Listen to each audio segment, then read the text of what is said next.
ನಮಸ್ಕಾರ ಸ್ನೇಹಿತರೆ, ನಾನು ಅಶೋಕು. ನಾನು ಈ ವಿಡಿಯೋ ಯಾಕೆ ಮಾಡ್ತಿದ್ದೀನಿ ಅಂದರೆ, ಎಸ್ ಪಿ ರೋಡಲ್ಲಿ ಮೈಕು ನಮ್ಮ ಮೊಬೈಲ್ ಯೂಟ್ಯೂಬಿಗೆ ಆಗಲಿ, ಫೇಸ್ಬುಕ್ಗೆ ಆಗಲಿ, ಇನ್ನು ಬೇರೆ ಏನೋ ಇನ್ಸ್ಟಾಗ್ರಾಮಲ್ಲಿ ಆಗಲಿ ನಾವು ಮಾತಾಡೋಕ್ಕೆ ಮೈಕ್ ಯೂಸ್ ಮಾಡ್ತೀವಲ್ಲ, ಅದಕ್ಕೆ ವೈರ್ಲೆಸ್ ಮೈಕ್ ಹುಡುಕಂತಲ್ಲಿ ನಾನು ಎಸ್ ಪಿ ರೋಡಲ್ಲೇ ಅಡ್ಡಾಡಿದೆ. ಒಂದು 5ರಿಂದ 10 ಅಂಗಡಿನೂ ಎಲ್ಲ ಸರ್ಚ್ ಮಾಡಿದೆ. ಅದು ಯಾವ ಅಂಗಡಿಗೂ ಸಿಗಲಿಲ್ಲ. ಈ ಅಂಗಡಿಗೆ ಮೈಕ್ ಸಿಕ್ತು. ಗೆಳೆಯರೇ, ಎಸ್ ಪಿ ರೋಡ್ ಇರೋದು ಬೆಂಗಳೂರು ಮೆಜೆಸ್ಟಿಕ್ ಇದೆಯಲ್ಲ, ಮೆಜೆಸ್ಟಿಕ್ಕಿಂದ ಸ್ವಲ್ಪ ದೂರದಲ್ಲೇ ಇದೆ. ಏನಿಂದ ಒಂದು 5ರಿಂದ 10 ಕಿಲೋಮೀಟರ್ ಅಂತರದಲ್ಲಿ ಈ ಎಸ್ ಪಿ ರೋಡ್ ಇರೋದು.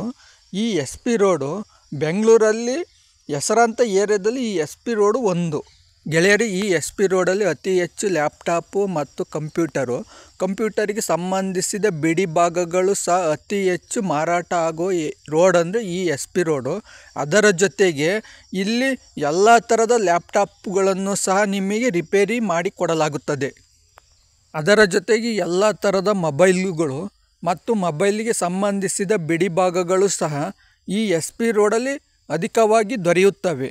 ಮತ್ತು ನೀವು ಮೊಬೈಲಾಗಿ ಮಾತಾಡೋಕ್ಕೆ ಮೈಕ್ ಯೂಸ್ ಮಾಡ್ತೀರಲ್ಲ, ಆ ಮೈಕು ಸಹ ಈ ಎಸ್ ಪಿ ರೋಡಲ್ಲೇ ದೊರೆಯುತ್ತವೆ. ಆ ಕಾರಣದಿಂದ ನೀವೇನಾದರೂ ಬೆಂಗಳೂರಲ್ಲಿ ಮೈಕ್ ಹುಡುಕ್ತಾ ಇದ್ದರೆ, ಲ್ಯಾಪ್ಟಾಪು ಏನಾರೇ ರಿಪೇರಿ ಮಾಡಲು ಹುಡುಕ್ತಾ ಇದ್ದರೆ ಈ ಎಸ್ ಪಿ ರೋಡಲ್ಲಿ ಒಂದ್ಸಲ ಭೇಟಿ ಕೊಡಿ.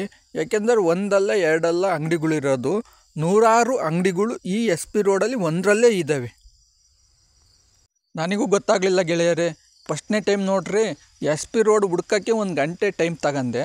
ಅದರ ಜೊತೆಗೆ ಆ ಎಸ್ ಪಿ ರೋಡಲ್ಲಿ 1 ಅಂಗಡಿಗಳು 2 ಅಂಗಡಿಗಳು ಇರೋವೆ. ಒಂದು ಹೆಚ್ಚು ಕಮ್ಮಿ ಒಂದು 5ರಿಂದ 10 ಅಂಗಡಿಗಳನ್ನೆಲ್ಲ ವಿಚಾರಿಸಿದೆ. ಕೊನೆಗೆ ಯಾವುದೋ ಒಂದು ಅಂಗಡಿ, ಅದು ಒಂದು ಮೂಲೆಗಿತ್ತು. ಆ ಮೂಲೆಗೆ ಒಂದು ಬೀದಿ ಒಳಗಿರೋ ಅಂಗಡಿ ಒಳಗೆ ಸಿಕ್ತು ಗೆಳೆಯರೆ. ಹಂಗಾಗಿ ನೀವೇನಾದರೂ ಏನೇ ಬೇಕಂದ್ರೆ ಎಸ್ ಪಿ ರೋಡಿಗೆ ಹೋಗ್ರಿ. ನೀವು ಹೆಚ್ಚು ಕಮ್ಮಿ ಒಂದು 5ರಿಂದ 6 ಅಂಗಡಿ ಹುಡ್ಕೋದ್ರೊಳಗೆ ನಿಮಗೆ ಬೇಕಾದ ಎಲ್ಲದು ಈ ಎಸ್ ಪಿ ರೋಡಲ್ಲಿ ಸಿಗುತ್ತದೆ.